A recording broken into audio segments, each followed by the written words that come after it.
Un jour de sentier, 8 jours de santé. Voici une maxime qu'il est courant d'entendre dans la bouche des randonneurs.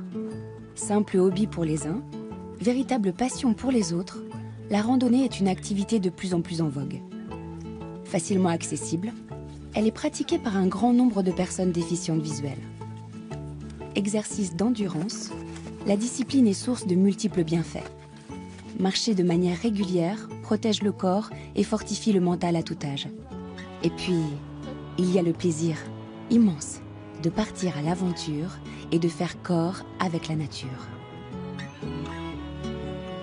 Par Mons et par Vaux. Nuages élevés, belles éclaircies. C'est bon? Ouais. L'autre, c'est celle-là? Alors on est à 29. 29. T'as tout ce qu'il faut? Moi oui, c'est bon, c'est parfait.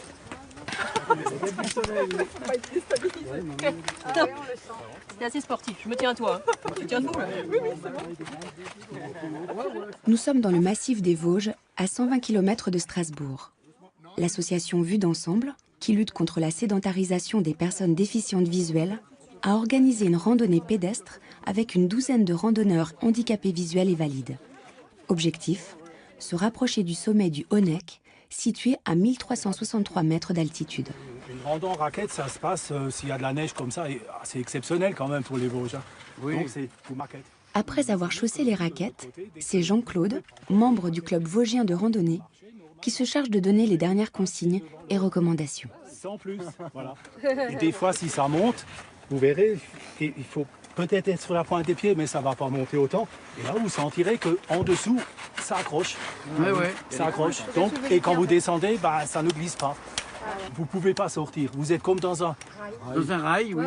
comme entre les rails d'un tram. Allez.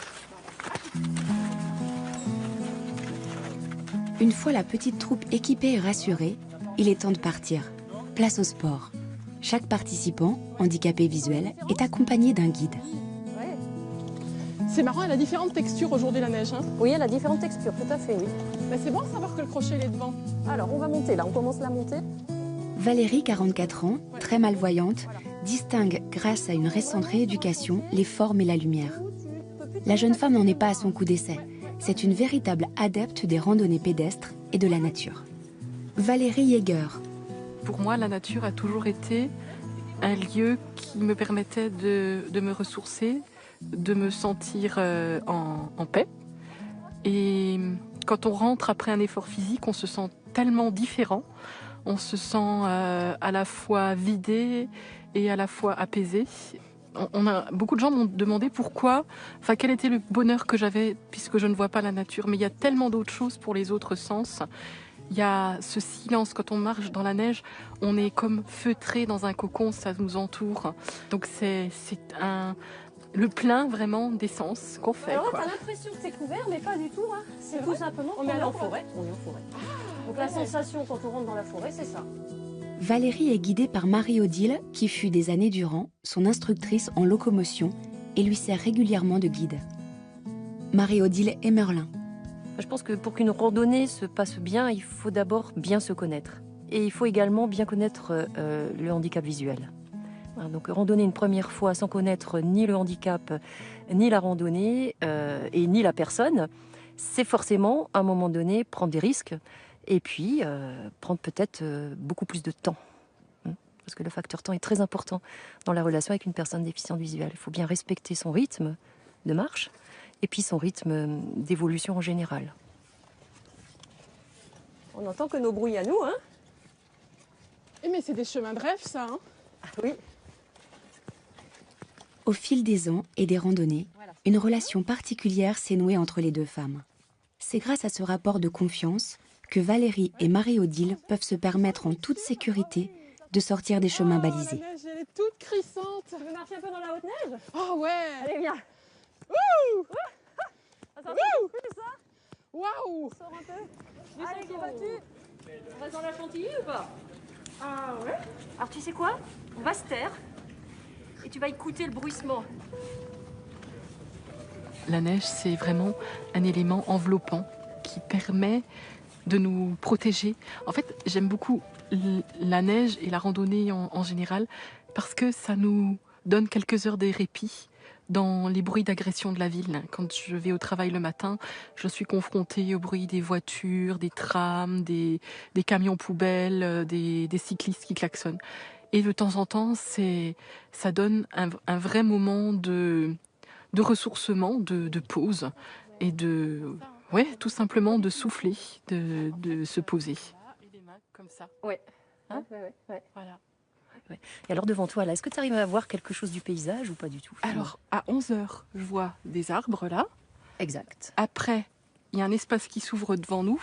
Très bien. Et je pense... Alors, il y a des arbres, je pense, en deuxième plan, un peu plus éloignés que ceux juste à gauche. Exact. Et ça descend. Je pense que ça doit descendre sur une vallée ou quelque chose. Et là-bas, à droite, nouveau vers 1h, il y a à nouveau des arbres un peu plus en premier plan. Tout à fait, c'est exact. Ouais, C'est vrai. Tu as réussi à me dire ce que tu avais en avant-plan, en plan moyen, et vraiment en plan le plus éloigné, c'est-à-dire l'horizon. Ouais.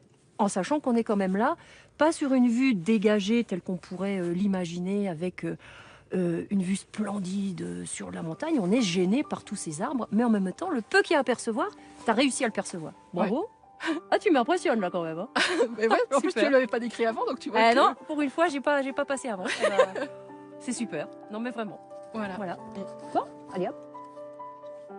Alors, on va rejoindre le groupe.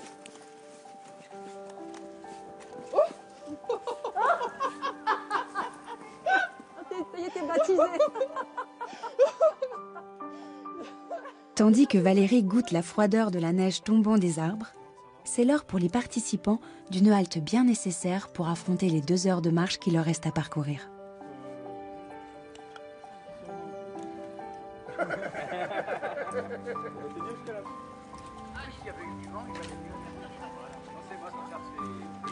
Quatre autres déficients visuels participent à la randonnée. Monique, 60 ans, malvoyante, a choisi la technique du bâton. Leïla, 49 ans, non-voyante, est guidée par Michel. Nicolas, malvoyant, est le plus jeune de la troupe. Enfin Jean-Claude, 65 ans, aveugle de naissance, est un tout jeune retraité. Jean-Claude Haim. Ce qui me plaît dans la randonnée, c'est de pouvoir se déplacer à l'extérieur de son domicile, c'est d'être en contact avec la nature, de poser le pied dans la neige, d'avoir des sensations qu'on n'a pas quand on est resté à la maison. Hein. Ça permet comme de découvrir un peu le monde, parce que comme on ne le voit pas, il y a des tas d'éléments qui nous manquent en fait. Donc le fait de grimper une montagne, ça permet de se faire un petit peu une idée de ce que ça pourrait être, quoi, une montagne. Hein. Le fait de traverser une forêt, on a des sensations olfactives et puis tactiles. On touche les arbres, ou si on baisse les mains, on peut toucher le sol. Et puis la neige, c'est très particulier parce qu'il y a effectivement un silence. Et alors quand il y a de grands espaces plats, on peut avancer tout seul. Et ça, c'est quelque chose qu'on ne pourrait pas faire autrement.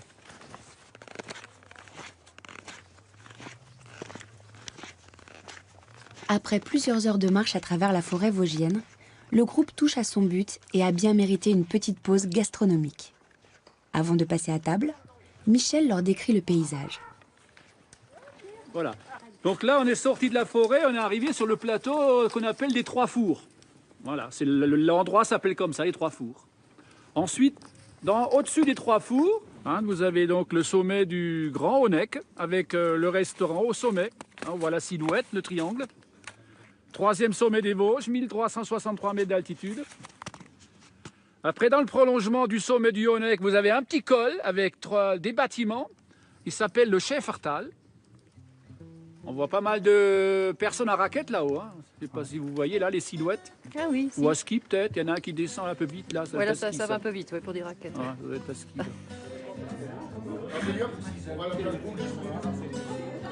Dans une ambiance des plus conviviales, soupe de légumes et tartes flambées régaleront à l'auberge des Trois Fours les papilles de nos randonneurs éreintés.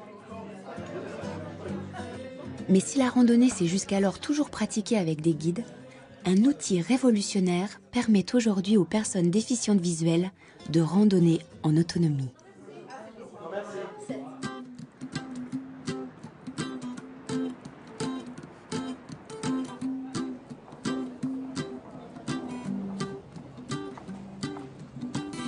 retour vers le centre-ville de Strasbourg et son université, berceau du projet Navirando. Bientôt téléchargeable sur smartphone, l'application a pour vocation le guidage des personnes déficientes visuelles au sein de différents environnements. La ville, le campus universitaire, mais également les chemins de randonnée.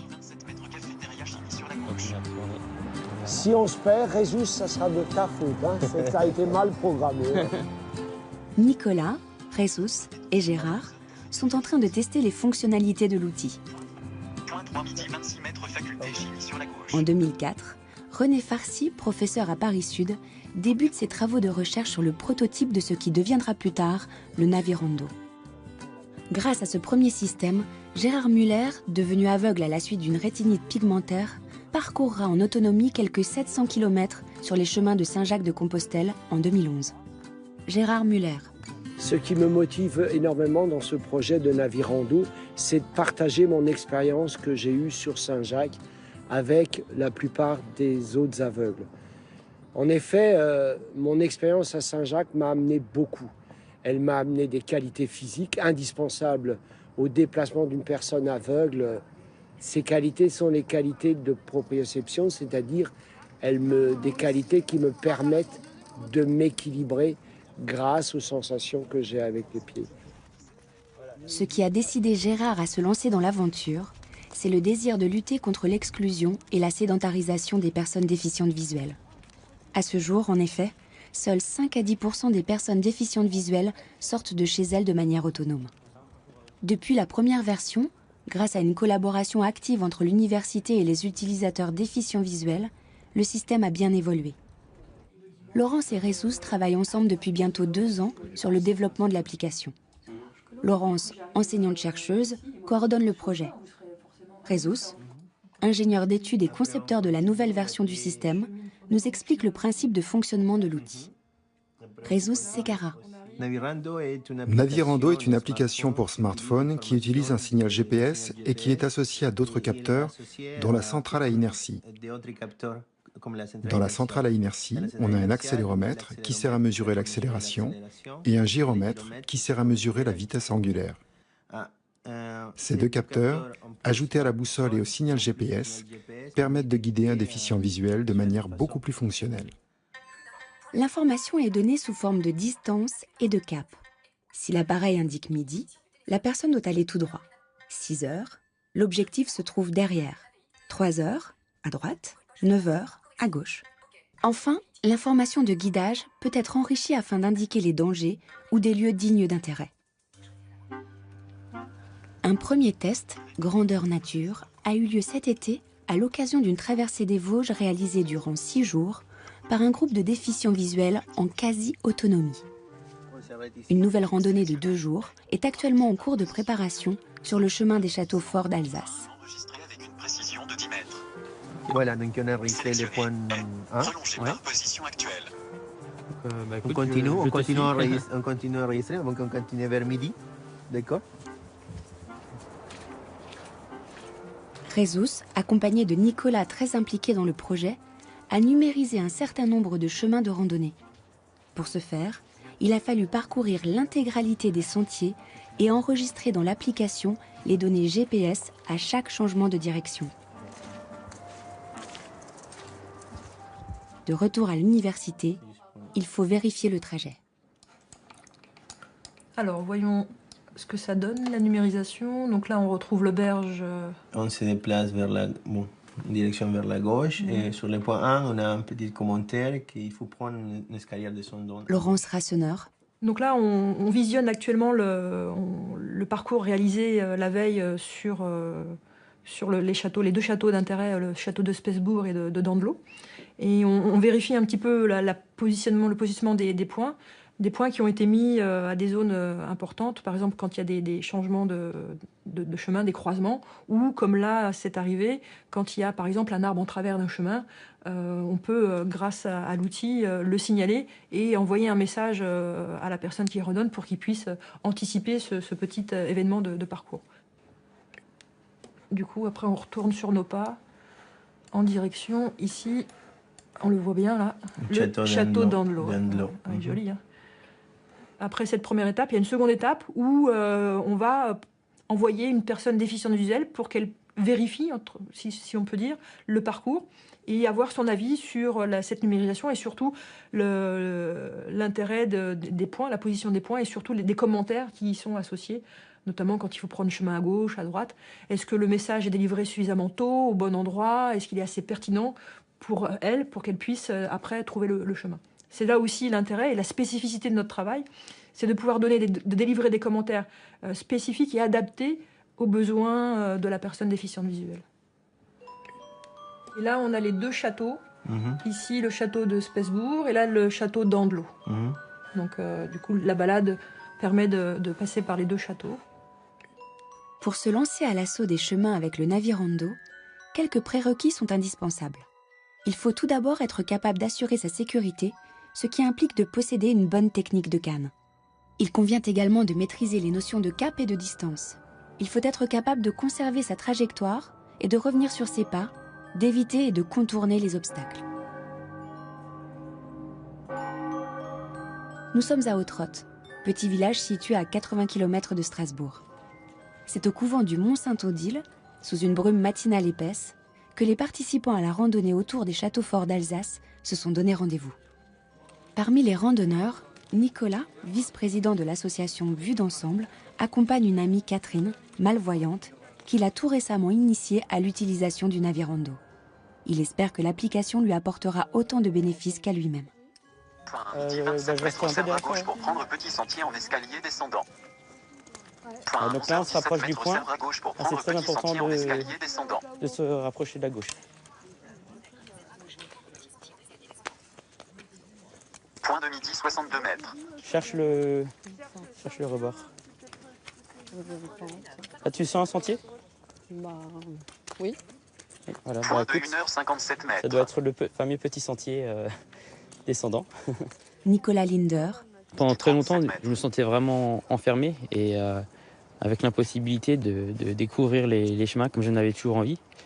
Et puis, en découvrant cet outil, effectivement, ça a été une libération. Et quelque part, la même puissance qu'il y a eu avant qui m'écrasait, qui me pourrissait par ailleurs le quotidien, qui faisait que j'avais un problème de confiance en moi, que je me laissais souvent marcher sur les pieds et tout. Maintenant, cette force, elle va dans l'autre sens. Il y a eu une sorte d'effet rebond et maintenant je suis toujours à la recherche de nouveaux challenges et c'est une vie qui est devenue palpitante. C'est un peu particulier. Point 4 midi 15 mètres, chemin à 8h, attention à l'arbre en travers du chemin après épingle. Ça serait carrément un changement de cap. Ah oui. Point 5 midi 54 mètres, chemin à 2h. Au fil des kilomètres, les participants déficients visuels, tous équipés de smartphones, se laissent guider par leur Navirando, sous le regard attentif des accompagnateurs voyants. Christelle, 28 ans, est non-voyante. Elle a découvert Navirando il y a un peu plus d'1 an. Christelle Kleling. La randonnée avec un Navirando me permet surtout d'appréhender des paysages, des terrains que j'aurais pas forcément eu le courage d'aborder toute seule. Et puis d'avoir accès à un univers auquel on n'a pas accès tous les jours. C'est passionnant parce que les univers sont jamais identiques, les terrains sont jamais identiques. On part toujours à la découverte de nouveaux paysages. Point 9, 1h51 mètres. Grâce à Navirando, chaque déficient visuel peut avancer à son rythme. C'est en haut d'une petite colline qu'est juché le château de Spesbourg. Christelle rejoint Timothée, un jeune aveugle et 2 accompagnants étudiants à l'université. Grâce à l'audiodescription incluse dans l'application, ils vont pouvoir découvrir les secrets du château fort. Le château de Spesbourg domine le Val d'Andlau. Sa construction a été définie durant le XIIIe siècle. L'aspect général rappelle le château fort du XIIIe siècle, avec un donjon d'environ 24 mètres. Là, on est vraiment au pied de la tour, hein. On est tout en bas. Hein. On est vraiment rikiki à côté, quoi. Ah oui, là, on est minuscule. Tandis que Christelle et ses compagnons touchent les pierres de ce qui compose la base de l'imposant donjon, Gérard, Catherine, Nicolas et Ressus s'accordent non loin de là un peu de répit et profitent de la chaleur réconfortante des rayons du soleil. Jesus, le seul voyant du groupe, leur décrit le paysage. Et Jesus, toi qui es œil de lynx, tu peux me décrire, là, on est à un point de vue, là on voit dans la vallée ou quoi? Il y a une vallée, il y a des montagnes. On entend la route, hein, on entend la route. Il y a des vallées, il y a des montagnes aussi, il y a des petites maisons autour. C'est très joli, ça ressemble à un Au tableau. Pérou. Ah non, un tableau de Giuseppe Monet. Et puis il fait beau, hein. Ah oui, il fait bon, il fait beau. La vie est belle, hein. La vie est belle, ouais. En tant que concepteur de l'application, Jesus essaie d'être le plus souvent présent lors de ses randonnées. Et bien que l'aspect technologique soit au cœur de ses préoccupations, le facteur humain n'en demeure pas moins primordial. Dans le projet Navirando, quand on connaît un nouveau utilisateur, on ne parle pas juste du fonctionnement du GPS.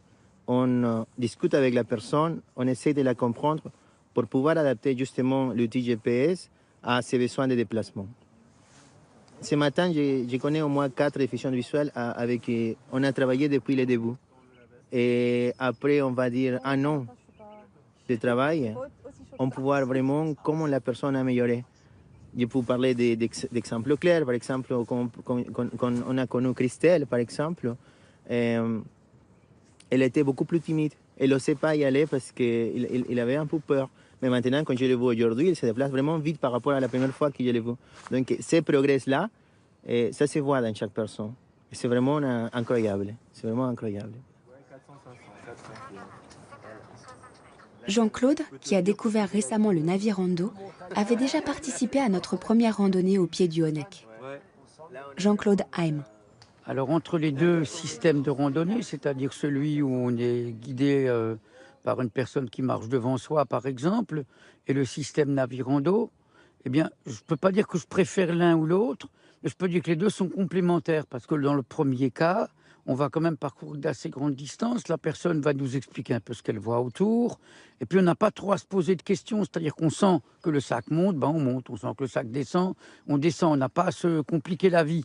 Par contre, on n'est pas autonome, c'est-à-dire que la personne décide qu'elle veut s'arrêter ou bien marche à une telle ou telle vitesse. On est un petit peu obligé de suivre. Alors que la randonnée avec GPS, effectivement, on a quand même une charge physique plus importante parce qu'il faut déjà gérer le problème de l'équilibre. Il y a un caillou, ben faut pouvoir le monter. Par contre, on marche effectivement seul. Hein.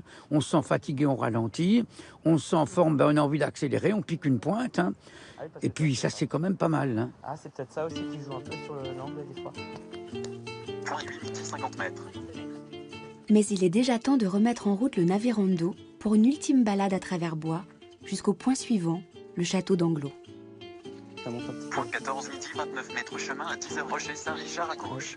Pour Gérard, l'application est bien plus qu'un outil permettant de se guider en randonnée sur un campus ou à travers la jungle urbaine. C'est surtout une formidable opportunité de s'ouvrir aux autres et au monde. Gérard Muller. Je suis convaincu que grâce à cet outil extraordinaire qu'est ce GPS Navirando, eh ben, ça donnera de nouveau envie aux aveugles de sortir de chez soi, de redécouvrir de façon autonome le monde autour d'eux, de redécouvrir le milieu urbain. Qui dit un aveugle qui sort de chez soi, ben, c'est un aveugle qui va de nouveau s'insérer dans la société, qui va aller à la rencontre de l'autre, donc qui ne va plus être isolé dans la vie, parce que sans la locomotion, sans les déplacements de façon autonome, la vie sociale, elle est inexistante. Aujourd'hui, l'objectif des porteurs de ce formidable projet est de faire découvrir l'application au plus grand nombre. Au-delà de l'outil, la finalité est bien de développer et renforcer l'autonomie des personnes déficientes visuelles afin qu'elles gagnent en confiance et en estime d'elles-mêmes. Côté randonnée, un site collaboratif devrait voir le jour prochainement, permettant à chacun de poster des trajets numérisés qui pourront ensuite être utilisés par les déficients visuels. De quoi élargir encore l'horizon et susciter de nouvelles vocations. Pour de plus en plus d'informations, vous pouvez contacter l'Union nationale des aveugles et déficients visuels au 0800 940 168 www.unadef.com. Pour retrouver toutes ces informations ainsi que d'autres, le site internet de France 5 est à votre disposition. www.france5.fr/à vous de voir avec des tirets / ou écrivez-nous à vous de voir, France Télévisions, pôle France 5, 10-12 rue Horace Vernet, 92 130 Issy-les-Moulineaux, CEDEX 9. Auteur, réalisatrice et images, Christine Stromboni. Producteur délégué, Emmanuel Schlumberger. Avec le soutien du Centre national du cinéma et de l'image animée et de l'UNADEV. Avec la participation de France Télévisions. Presse, Valérie Blanchet. Production, Céline Raffestin, Thomas Bonnet. Unité documentaire, Caroline Béard, Hervé Guérin. Cette émission vous a été proposée par Bleu Cristal Média et France Télévisions.